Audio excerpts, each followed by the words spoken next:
first, the director, who I think this is his fifth film, but his first not in South Africa, Oliver Hermanus.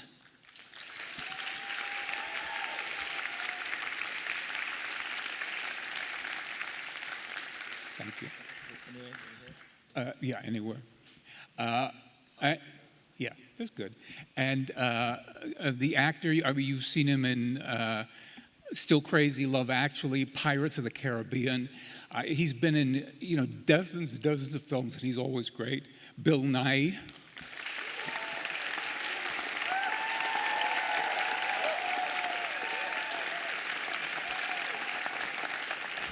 Thank you.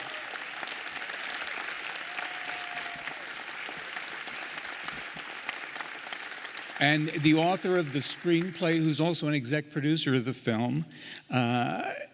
But, he's a Nobel Prize winner, for God's sakes, a Booker Prize winner, remains of the day. His new book is Clara and the Sun, Kazuo Ishiguro.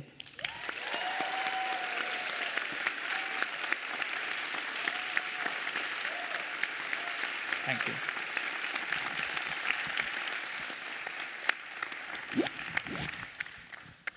Now, the first question is for you, Mr. Ishiguro, because I think you started this project. You initiated it, right? Yeah, well, yes, I mean, I initiated it, but I mean, I don't want to, it's very important to stress that I just initiated it. And then at a certain point, this guy here started the project in a real sense, But the initial idea, yes, well, I had this concept that I'd had for some years, that wouldn't it be great to remake the Kurosawa Ikiru, a movie that I'd grown up with, actually. I'd been obsessed with it since I was about 12 or 13. And I had this idea, wouldn't it be great to do an English version for a new generation of cinema goers? And I got seriously excited when the last piece of the jigsaw to this concept fell in place.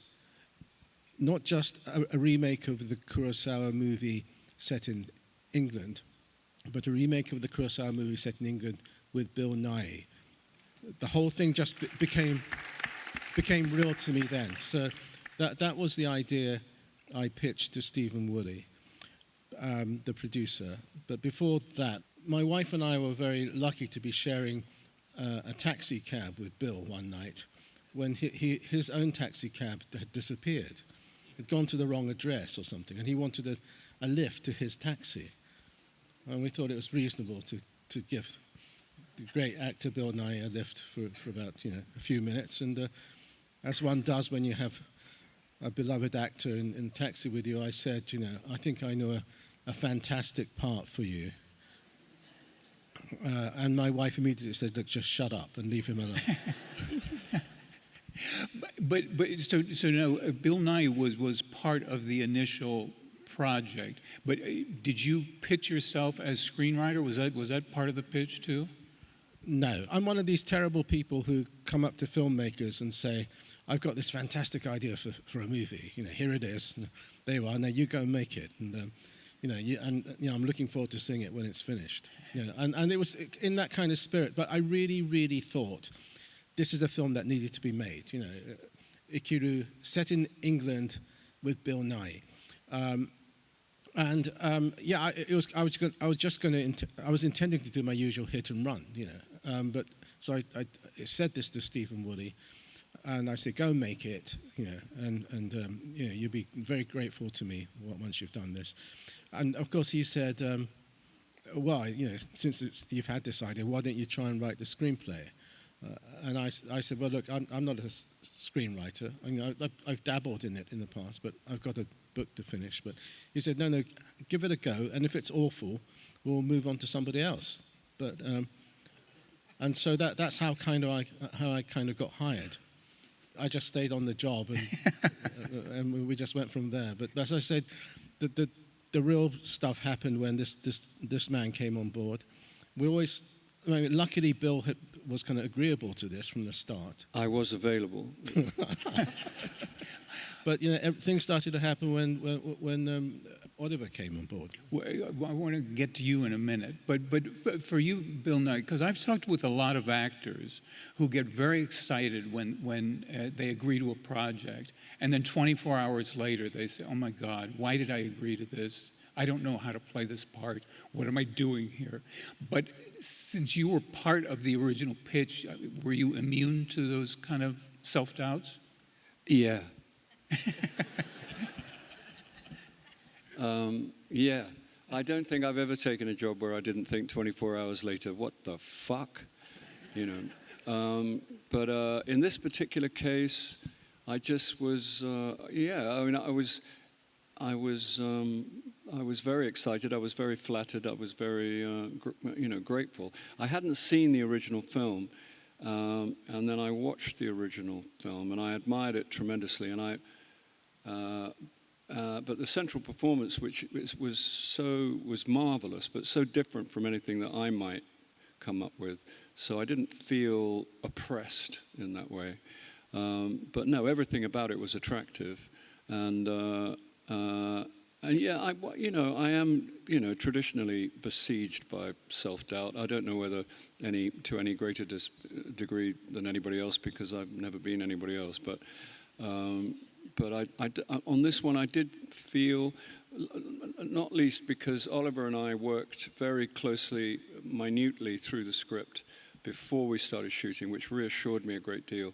And it gave me, because the cure I've discovered for fear of work is work. And so if you do some work, it usually diminishes it to some degree. But anyway, we worked very closely together, and I don't remember being as, because normally, rather than when actors sit around at night talking about, in the early times, and you'd be on tour or something, and people would sit around discussing their process or their method or whatever, I would put the kettle on, you know what I mean? I'd leave the room, because my guilty secret was that I didn't have a process.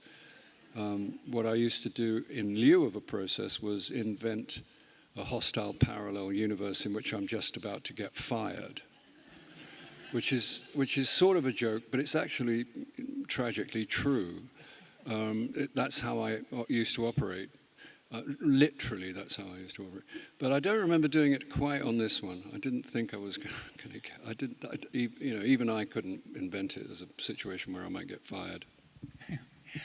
But also, I want to ask you, because I interviewed you with the film Pride, I think 2014, maybe, at the Toronto Film Festival. There was a group of 8 actors, and a lot of young actors, and they were beyond respectful. I would say they were reverential toward you.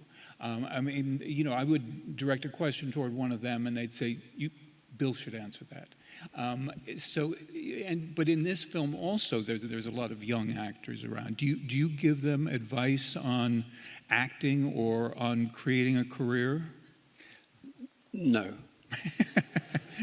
I don't think. The thing about acting is you don't have to wait to be any good. You can start right now. And unless anybody asks something, I don't have any information they don't have. I mean, I have some experience, which may or may not be of use to them. When you get to a certain age, people start saying, do you have any advice for the young?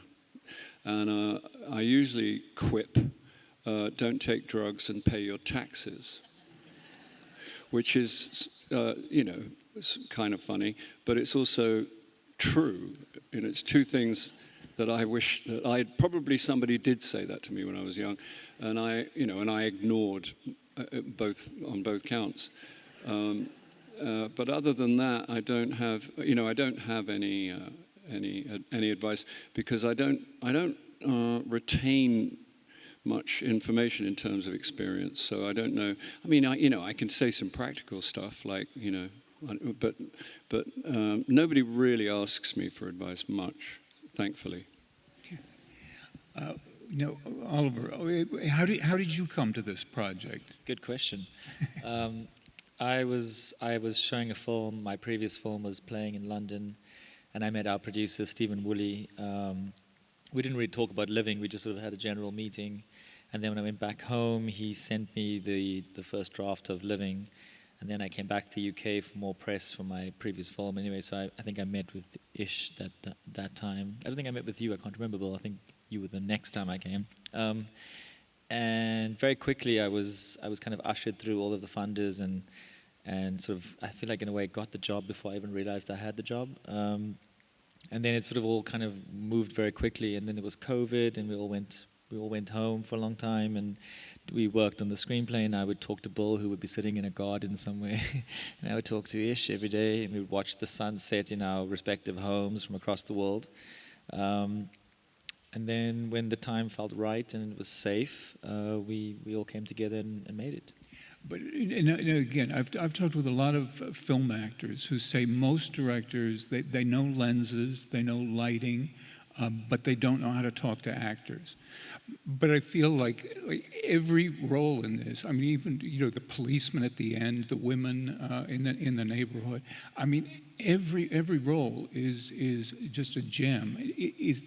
Do you do something? Is it talking with each of them? Is it rehearsals? I mean, how do you get these performances?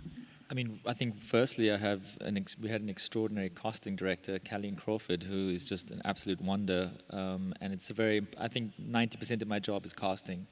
So if you have an ally like that, which I did, it was really wonderful. And when we saw Amy Lou Wood, who I'm sure we all agree is incredibly wonderful in this film as well, we saw on a tape, I was in South Africa, it had to be her. I saw Alex Sharp, it had to be him. And it just came together. But I don't know. I think my process with actors, you can tell me, is I just like to talk to them a lot. But do you rehearse a lot? Do you do a lot of takes? No rehearsal really. I think it's about, like, Bill and I would meet every Sunday and we would talk and we would work things out, and we'd interrogate the nature of the character, and sort of get to the heart and get to the real bone of it. But I think what I love to do is I love to just create the environment. I'm probably more strict on the crew in a way. I'm really strict on the crew being almost like mice. They have to be really quiet. There has to be a real space for the actors to feel, because actors are magic. When you stand on a set and you watch a group of people bring an emotion to life, and you can feel something. The scene where Bill is singing in the pub. That was we were talking about it yesterday. I would walk from my monitor to Bill between takes, and I would be walking past a crew of people who are crying. And it's a magical thing, and they would be crying, from, I don't know how many times you sang it, 50 times. Yeah. But now also, Mr. Williams has a line, I think it's when he's out partying, "I came here to live a little, but I realized I don't know how," which is devastating. But, it's a really tricky balance to not get too sentimental with a line like that, not to push it too hard. I mean, is that in the writing? Is that in when you two talked about the script? How to navigate that, negotiate that line. I just think I am allergic to a certain level of. I've got nothing against sentiment. I think I'm all for it. But I know what you mean. I think you just hope that your monitor is in working order, and that you allow the audience to do all that rather than demonstrating it. That's just me trying to make something up in order to sound like I know what I'm talking about. But now you're also an exec producer on the film. So were you around during the filming? No, I wasn't, because of the whole COVID situation. I would like to have been there, but Oliver and Bill will tell you, how physically difficult it was. I think, there's this dread every. I used to wake up every morning expecting to hear that the shoot had been brought to a sudden halt. Because that's all you need. You just need a few key people to go down with COVID. It has to stop. Particularly the cast members go down. What are you going to do? So it was very, very strict, and there was nothing for me to do on the set. I just got in the way. Even without the COVID, I would have been a nuisance. So to introduce an extra level of COVID anxiety on the set, just walking around gratuitously. So I stayed away, but yeah. But I don't think that's my job as a screenwriter. Yeah, no, yeah. But now you have seen the film, right? Of course. Well, not everyone here has. I know. I have to go around with these two guys. But, Bill's not. He refuses to see himself. Oliver refuses to read any reviews. What I think, I think that's a how do good policy, actually.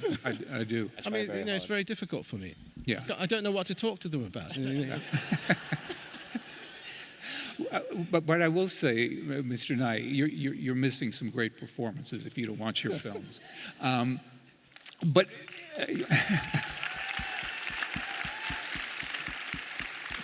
I was going to ask you, because you weren't around, when you first saw the film, was there anything that caught you by surprise? You thought, oh my God, that turned out better than I thought. Yeah, I mean, it was actually better than I dreamt of. I mean, as I indicated at the beginning, this is a film that I've been dreaming about and fantasizing about for a long time. And I had, obviously, when I'd written the screenplay, I had seen in my head, Bill performing every line. When I said, Williams looks down, I imagined Bill looking down. So I kind of played it all in my head.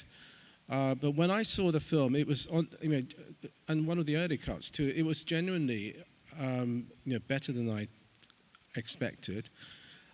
And one of the wonderful things, if you're a writer, whether you're the screenwriter or if you're the writer of the novel on which the movie is based, you actually learn a huge amount about your own characters, often from the actors.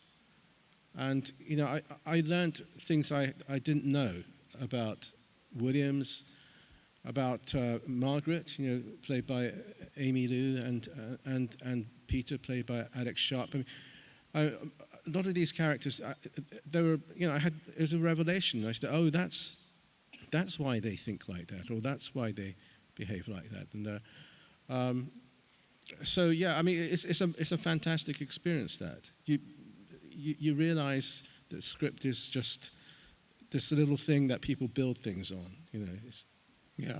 Yeah, the look of the film is also amazing. I mean, the cinematography, the costumes, but also the fact that you shot in County Hall, that was astonishing to me, because this is not the most flattering depiction of the work that's done at County Hall. But they were okay with that?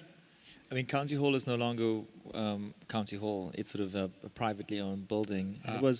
It's ironically owned by a Japanese man who's part of our film, and we not only shot there, but our production officers were in there. So we all lived there basically, and we all got lost there every day because it's a real minefield. But it was wonderful to be able to go to work in terms of prep and be on the Thames and just be in it in a way, which was really great. But yeah, it was a very lucky thing for us. And but between the time you started working on it, the pre-production, and the finished product, did the script change much? When we started production?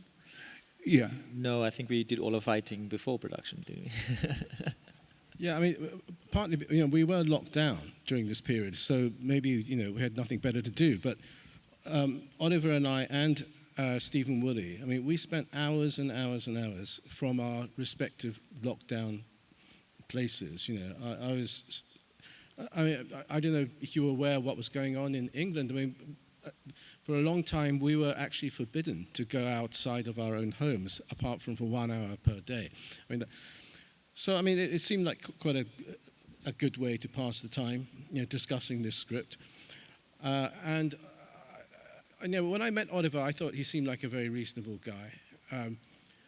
But when I started to do this Zoom work with him, I realized that he wasn't reasonable at all. I mean, he's obsessively perfectionist, and so every scene, he wanted me to kind of just interrogate it, just for fun. Try rewriting it this way, and send it to me by email, and then we'll have another discussion. He said, "Well, I know, I think it was better the way it was before." Everything we looked at, And some things changed, some things changed less, but I think everything got better.